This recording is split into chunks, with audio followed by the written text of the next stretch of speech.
Class 10 साहित्य संचयन और आज का हमारा चैप्टर है नौबत खाने में इबादत। ठीक है, राइटर का नाम जानना जरूरी है। तो नौबत खाने में इबादत लिखा है यतीन्द्रनाथ मिश्र ने। तो इससे पहले की कहानी पे आए हमको 2-3 वर्ड का मतलब जानना पड़ेगा। जैसे कि दिख रहा होगा कि चैप्टर का नाम क्या है, नौबत खाने में इबादत। तो सबसे पहले समझते हैं कि नौबत खाने का मतलब क्या होता है। तो नौबत खाने का मतलब होता है एक ऐसा कमरा, एक ऐसा राजसी कमरा, मतलब राजा महाराजा लोग के टाइम पे एक ऐसा रूम होता था जिस रूम में शहनाई बजाई जाती थी। ठीक है, तो यहाँ पे वर्ड मीनिंग है, देख लेना कि नौबत खाने का मतलब होता है राजसी संगीत कक्ष या वह जगह जहां पर शहनाई बजाई जाती है। दूसरा टाइटल में वर्ड है इबादत, मतलब कि पूजा करना या भक्ति करना। तो नौबत खाने में इबादत का टाइटल का मतलब क्या हुआ कि भक्ति करना, मतलब संगीत का भक्ति। संगीत क्या है, भक्ति है। तो सबसे पहले पूरा डिटेल में, बहुत लंबा चैप्टर है, वो खुद से ही पढ़ने से होगा। जो इस चीज का इम्पोर्टेंट पॉइंट जो है इस चैप्टर का, वो हम समझने का कोशिश करेंगे। तो सबसे पहले बेसिक सा है कि ये जो चैप्टर है वो एक बहुत बड़े भारत में हमारे शहनाई वादक हुए, उनको भारत रत्न भी मिला था 2001 में, हम उस पर डिटेल में आएंगे। उनका नाम था बिस्मिल्लाह खान। उनका जीवन के बारे में कहानी है। उन चुनिंदा लोगों में थे जिन्हें हर धर्म के लोग इक्वली रिस्पेक्ट करते थे, मतलब बराबर मानते थे, चाहे वो हिंदू हो या मुस्लिम हो। इनको गंगा जमुना तहजीब का प्रतीक माना जाता था। ये जो वर्ड है गंगा जमुना तहजीब, क्या है इसका मतलब? तो गंगा जमुना तहजीब का मतलब होता है हिंदू और मुस्लिम परंपराओं का समन्वय। मतलब हिंदू, आम भाषा में अगर इसको एकदम ब्रेक डाउन करें तो हिंदू और मुस्लिम के बीच जो एकता है उसको हम बोलते हैं गंगा जमुनी तहजीब। डिटेल तो बुक में पढ़ना ही है, लेकिन एग्जाम के पॉइंट ऑफ व्यू से जो पॉइंट हमको जरूरी है हमने उसको कॉपी में लिख लिया है। पूरा डिटेल हम किताब में अपने नॉलेज के लिए पढ़ते रहेंगे। तो पॉइंट बाय पॉइंट है। तो पहला पॉइंट वही है कि ये जो कहानी है, यह कहानी महान शहनाई वादक उस्ताद बिस्मिल्लाह खान के जीवन का रेखा चित्र है। मतलब ये जो कहानी है नौबत खाने में इबादत, हमको बिस्मिल्लाह खान के बारे में बताती है। दूसरा, उनके बचपन का नाम अमरुद्दीन था। बिस्मिल्लाह खान के बचपन का नाम अमरुद्दीन था। तीसरा पॉइंट, उनका जन्म बिहार के डुमराव में एक संगीत प्रेमी परिवार में हुआ था। मतलब वो जिस परिवार में जन्म लिए थे उनके परिवार के लोग पहले से ही संगीत में थे, तो स्वाभाविक है कि उनका संगीत में रुचि आएगा। तीसरा पॉइंट, उनके पिता जिनका नाम पैगंबर बख्श था और माता का नाम मित्थन था, संगीतकार परिवार से थे। मतलब उनकी मम्मी और पापा दोनों ही संगीतकार परिवार से थे। उन 5 से 6 वर्ष की आयु में वे काशी, आजकल काशी को वाराणसी बोलते हैं, अपने ननिहाल चले गए। मतलब जब वो 5-6 साल के थे तो अपने घर से कहाँ चले आए, वाराणसी। घर कहाँ था, डुमराव, मतलब बिहार में, और बगल में क्या है, यूपी, और यूपी में क्या पड़ता है, काशी। काशी को आज क्या बोलते हैं हम लोग, वाराणसी। तो 5 से 6 साल की उम्र में वो अपने ननिहाल चले आए। अब आते हैं संगीत का प्रशिक्षण, कैसे उन्होंने संगीत सीखा। तो उनके मामा थे, अपने मामा सादिक हुसैन और अली बख्श से शहनाई वादन सीखा। उन्होंने अपने मामा का नाम क्या था, इंपॉर्टेंट है, क्वेश्चन में आता है। मामा का नाम था सादिक हुसैन और अली बख्श। उन दोनों व्यक्तियों से ही उन्होंने क्या किया, संगीत सीखा। दूसरा पॉइंट इसके बाद वाला कि 14 वर्ष की आयु में बालाजी मंदिर में शहनाई वादन शुरू किया, इसे भक्ति के रूप में लिया। मतलब जब वो 14 साल के थे तो काशी में एक बालाजी विश्वनाथ का मंदिर था, वहां पे उन्होंने शहनाई वादन शुरू किया। कमाल की बात है कि वो मुस्लिम समुदाय से थे, लेकिन हिंदू मंदिर यानी बालाजी के मंदिर में वो जाकर शहनाई बजाते थे, जो उनको दिखाता है कि वो धर्म से ऊपर थे। मतलब उनके लिए संगीत भक्ति था। इसके बाद का पॉइंट है करियर की उपलब्धि, मतलब उन्होंने अपने जीवन में क्या क्या पाया। पहला पॉइंट क्या है, शहनाई को लोकवाद से शास्त्रीय संगीत के मंच तक पहुंचाया। मतलब पहले शहनाई को बोलते थे ऐसे शादी ब्याह में बजाने वाला चीज है, लेकिन इसको बहुत बड़ा मुकाम दिया। इनका खास बात है इनके जीवन का कि जब 1947 में देश आजाद हुआ तो ये 15 अगस्त यानी स्वतंत्रता दिवस के मौके पर लाल किले में शहनाई बजाए थे। इनके जीवन की एक और खास बात यह है कि 2001 में देश का, हमारे भारत का सबसे बड़ा अवार्ड क्या है, भारत रत्न। तो जो 2001 में इनको भारत रत्न भी दिया गया। ठीक, इसके बाद का पॉइंट, बिस्मिल्लाह खान का शहनाई वादन आध्यात्मिक भक्ति का प्रतीक था। मतलब उनके लिए शहनाई केवल एक बजाने वाला इंस्ट्रूमेंट नहीं था, बल्कि एक भक्ति था, जैसे भगवान की जो भक्ति करते हैं।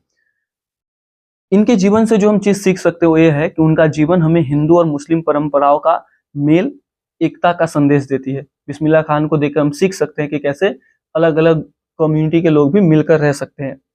संगीत के प्रति उनकी कठिन साधना मेहनत का महत्व दर्शाती है। मतलब वो संगीत के प्रति इतना ज्यादा डेडिकेटेड थे पूरे मन से, बूढ़ा हो गए थे फिर भी रोज रियाज करते थे। ये हमको क्या सिखाता है कि हमको भी जीवन में मेहनत करना चाहिए। सादगी और देशभक्ति, मतलब कि आजकल क्या देखा जाता है, अगर कोई आदमी फेमस हो जाता है देश छोड़ के चला जाता है। ये इतना फेमस थे, इतनी प्रसिद्धि मिली, फिर भी अपने देश से, खास करके वाराणसी से, यूपी से बहुत प्यार करते थे, कभी छोड़कर नहीं गए। अब थोड़ा शहनाई का महत्व के बारे में जानते हैं। तो शहनाई क्या है? शहनाई एक नॉर्मल म्यूजिकल इंस्ट्रूमेंट है जो कहाँ कब बजाया जाता है, किसी का शादी होता है तब, या कोई मर वर जाता है ना, उसमें भी बजता है। हाँ, शहनाई में भी बजता है। इस कहानी को अगर हम डिटेल में पढ़ेंगे तो एक ऐसा आता है, बोलते हैं कि बिस्मिल्लाह खान ना जब मुहर्रम का 10 दिन आता था तो शहनाई नहीं बजाते थे। ये नहीं बजा के वो क्या दिखाते थे? मुहर्रम मुहर्रम बेसिकली मुस्लिम लोग का त्योहार है जो सैडनेस का त्योहार है, मतलब दुख मनाते हैं मुहर्रम के दिन। तो 10 दिन मुहर्रम का दिन में ये नहीं बजाते थे शहनाई, ये बुक में है, ठीक है।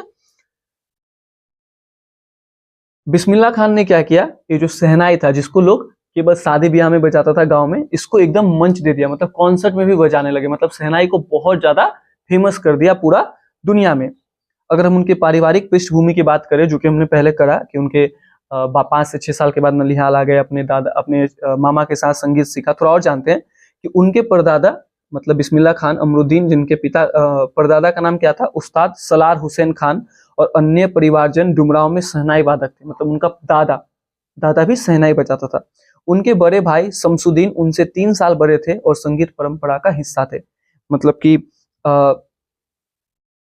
अमरुद्दीन यानी बिस्मिल्लाह खान का बचपन का नाम अमरुद्दीन, तो उनका जो बड़ा भाई थे उनका नाम था शमसुद्दीन, और वो भी उनसे 3 साल बड़े थे और वो भी संगीत बजाते थे। उल्लेखनीय प्रसंग, मतलब इस कहानी में कुछ ऐसा इंपॉर्टेंट घटना है जिसको हमको जानना पड़ेगा। तो पहला उल्लेखनीय प्रसंग क्या है कि मंदिर जाने का रास्ता चुनते समय ध्यान भटकने से बचते थे, जो उनकी एकाग्रता को दर्शाता है। मतलब जो मंदिर जाते थे ना तो चाहते नहीं थे कि मेरा ध्यान भटक जाए। एक और उल्लेखनीय प्रसंग यह है, बोलते हैं कि जब उनको ना ऑफर आया कि आप अमेरिका शिफ्ट हो जाइए, तो बोला नहीं, मैं अपने भारत देश में ही रहूंगा, ठीक है। अगर बात उनके पुरस्कार की करें तो उनको पद्मश्री मिला है, पद्म भूषण मिला है, भारत रत्न मिला है, सबसे बड़ा अवार्ड। इसके अलावा भी बहुत सारा जो संगीत में जितना बड़ा बड़ा अवार्ड हो सकता है वो इनको मिला है। किसको? बिस्मिल्लाह खान को। और यतीन्द्रनाथ मिश्र ने इनके बारे में बहुत अच्छे से लिखा है, और इनका मतलब शहनाई पे तो फोकस किया ही है, खास तौर पर एक कैसे व्यक्ति थे। जैसे मैंने बताया कि एक प्रसंग में भी आएगा कि मुहर्रम के दिनों में 10 दिन तक क्या नहीं करते थे, शहनाई नहीं बजाते थे। तो ये इनके जीवन को दिखाता है कि कितना मतलब कितना प्यार करते थे सब चीजों से। तो ये था इम्पोर्टेंट पॉइंट इस चैप्टर का। इतना पढ़ने से एग्जाम में हो जाएगा, बाकी हम चैप्टर डिटेल में पढ़ेंगे। यही सब बात इसमें और डिटेल में दिया गया है कि एक एक बात इसमें बताया। एक लाइन है जो नोट्स में नहीं है लेकिन पढ़ लेना कि 2 बहनें थी रतुलन बाई बतुलन बाई, उनका भी इनके ऊपर बहुत ज्यादा प्रभाव पड़ा। फिर कुछ एक जगह आता है जैसे एक दुकान की कचौड़ी इनको बहुत पसंद थी, तो वो सब भी है, बट एग्जाम के पॉइंट ऑफ व्यू से जो हम इसमें लिखे हैं वही है। बाकी इससे रिलेटेड क्योंकि बंगाल बोर्ड का साहित्य संचयन में चैप्टर खत्म होने के बाद क्वेश्चन से तो देता नहीं है, तो इसका पीछे देखोगे तो पीछे ना इसमें बहुत क्वेश्चन से दिया है इस चैप्टर से। जैसे देखो एक क्वेश्चन दिया है, अगर देखोगे 1 मार्क्स में, तो क्या लिखा है कि बिस्मिल्लाह खान का जन्म कहाँ हुआ था? तो ऑप्शन क्या है? काशी में, मेहनगर में, डुमराव में, बक्सर में। डुमराव में। और एक चीज है इससे इनके कहानी से रिलेटेड, देखो लॉन्ग क्वेश्चन में क्या आता है, बिस्मिल्लाह खान बचपन में किन गायिका बहनों से प्रभावित हुए थे? तो रतुलन बाई और बतुलन बाई, 2 लड़कियां थी, बहनें थी, वो संगीत करती थी, गाना गाती थी, उससे बहुत ज्यादा प्रभावित थे। तो ये 2 मार्क्स में भी आता है इनका क्वेश्चन, 1 मार्क्स में भी।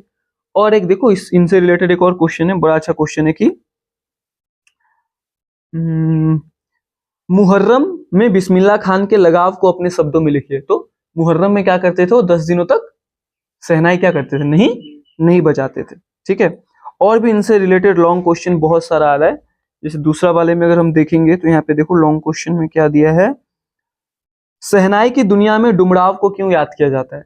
शहनाई डुमराव जहाँ पे, तो शहनाई का क्षेत्र में डुमराव को क्यों याद किया जाता है? तो इसका 2-3 आंसर लिखेंगे। पहला तो लिखेंगे इसलिए याद किया जाता है कि वहां पे बिस्मिल्लाह खान का वहां पे जन्म हुआ। इसके अलावा भी शहनाई बजाने के लिए जो लकड़ी मिलता है वो भी डुमराव में मिलता है। तो बहुत सारा रीजन है। और देखो एक और लॉन्ग क्वेश्चन है, हम ये सब क्वेश्चन लिखेंगे अब कल। बिस्मिल्लाह खान के व्यक्तित्व के प्रमुख पहलुओं पर प्रकाश डालिए। बहुत आसान है, वही कि बिस्मिल्लाह खान संगीत को भक्ति की तरह देखते थे, शहनाई को गंगा जमुना तहजीब के प्रतीक थे, हिंदू और मुस्लिम दोनों धर्मों से बहुत प्यार करते थे, अपने देश से बहुत प्यार करते थे। इसमें जो भी लिखोगे मार्क्स आ जाएगा, अगर थोड़ा भी आइडिया है तो क्वेश्चन पीछे दिया रहता है। हम इसका नेक्स्ट वीडियो या फिर जो रिकॉर्ड करेंगे तो हम इसमें 10 1 नंबर का क्वेश्चन करेंगे, 5 2 नंबर का और 5 5 नंबर का क्वेश्चन। अभी तो एक्सप्लेन हुआ ना, तो कॉपी में हम लोग क्वेश्चन आंसर भी लिखेंगे।